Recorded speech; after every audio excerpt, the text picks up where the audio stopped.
Appeal to spite. Description of appeal to spite. The appeal to spite fallacy is a fallacy in which spite is substituted for evidence when an argument is made against a claim.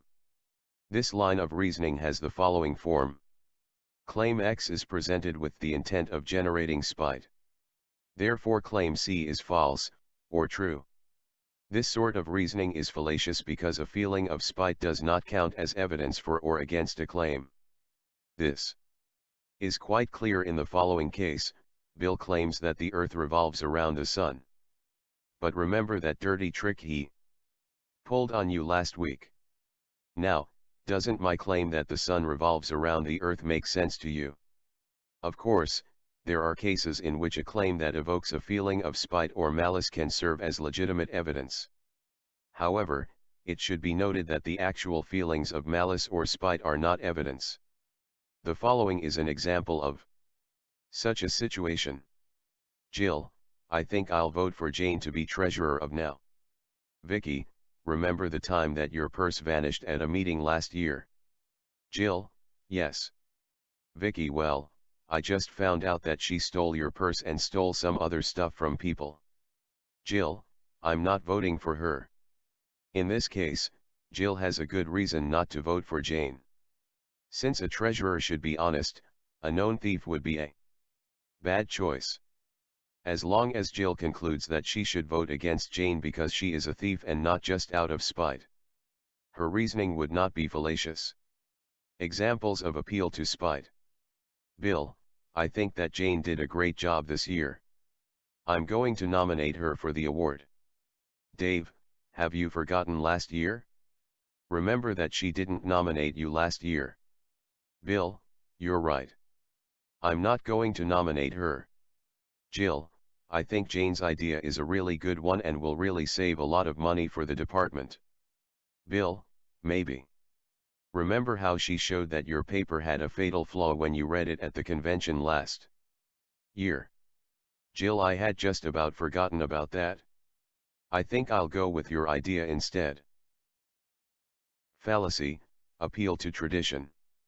Also known as appeal to the old ways are best, fallacious appeal to the past, appeal to age. Description of appeal to tradition. Appeal to tradition is a fallacy that occurs when it is assumed that something is better or correct simply because it is older, traditional, or always has been done. This sort of reasoning has the following form. X is old or traditional. Therefore X is correct or better.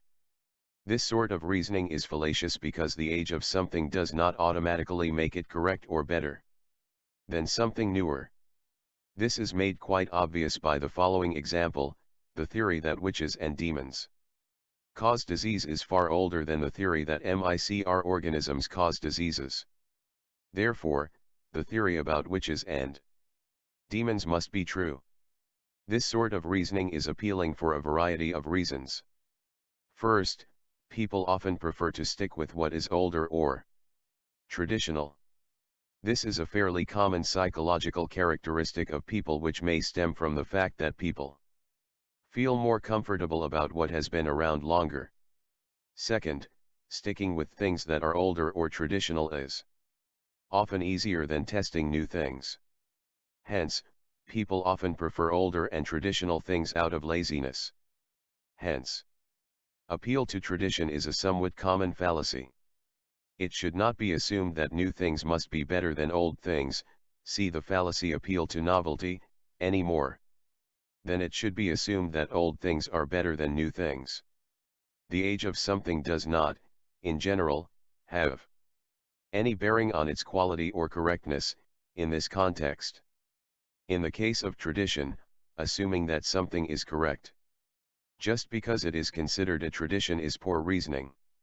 For example, if the belief that 1 + 1 = 56 were a tradition of a group of people, it would hardly follow that it is true. Obviously, age does have a bearing in some contexts. For example, if a person concluded that aged wine would be better than brand new wine, he would not be committing an appeal to tradition.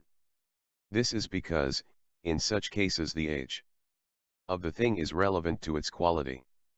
Thus, the fallacy is committed only when the age is not, in and of itself, relevant to the claim. One final issue that must be considered is the test of time.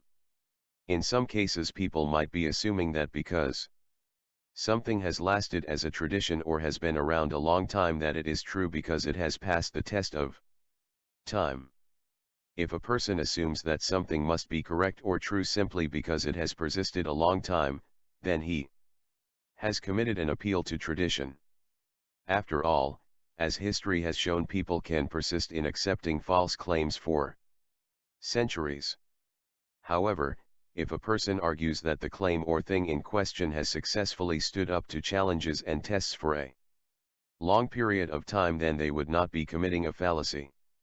In such cases the claim would be backed by evidence. As an example, the theory that matter is made of subatomic particles has survived numerous tests and challenges over the years, so there is a weight of evidence in its favor. The claim is reasonable to accept because of the weight of this evidence and not because the claim is old. Thus, a claim surviving legitimate challenges and passing valid tests for a long period of time can justify the acceptance of a claim. But mere age or persistence does not warrant accepting a claim. Examples of appeal to tradition. Sure, I believe in God. People have believed in God for thousands of years, so it seems clear that God must exist. After all, why else would the belief last so long? Gunthar is the father of Kanan. They live on a small island, and in their culture women are treated as property to be exchanged at will by men. Kanan, you know, father, when I was going to school in the United States I saw that American women are not treated as property. In fact, I read a book by this person named Mill in which he argued for women's rights. Gunthar, so, what is your point, son? Kanan, well, I think that it might be wrong to trade my sisters for cattle. They are human beings and should have a right to be masters of their own fate. Gunthar, what a strange and newfangled notion you picked up in America. That country must be even more barbaric than I imagined. Now think about this, son. We have been trading women for cattle for as long as our people have lived on this island. It is a tradition that goes back into the mists of time. Kanan, but I still think there is something wrong with it. Gunthar, nonsense, my boy. A tradition this old must be endorsed by the gods and must be right. Of course this mode of government is the best. We have had this government for over 200 years and no one has talked about changing it in all that time. So, it has got to be good. A reporter is interviewing the head of a family that has been involved with a feud with another family. Reporter, Mr. Hatfield, why are you still fighting it out with them boys? Hatfield, well, you see, young man, my father feuded with them boys and his father feuded with them and so did my great-grandfather. Reporter, but why? What started all this? Hatfield, I don't rightly know. I'm sure it was them boys who started it all, though. Reporter, if you don't know why you're fighting, why don't you just stop? Hatfield, stop. What, are you crazy?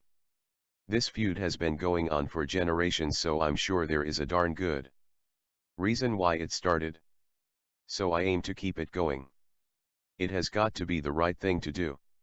Hand me my shooting iron, boy. I see one of those boy skunks sneaking in the cornfield. Fallacy,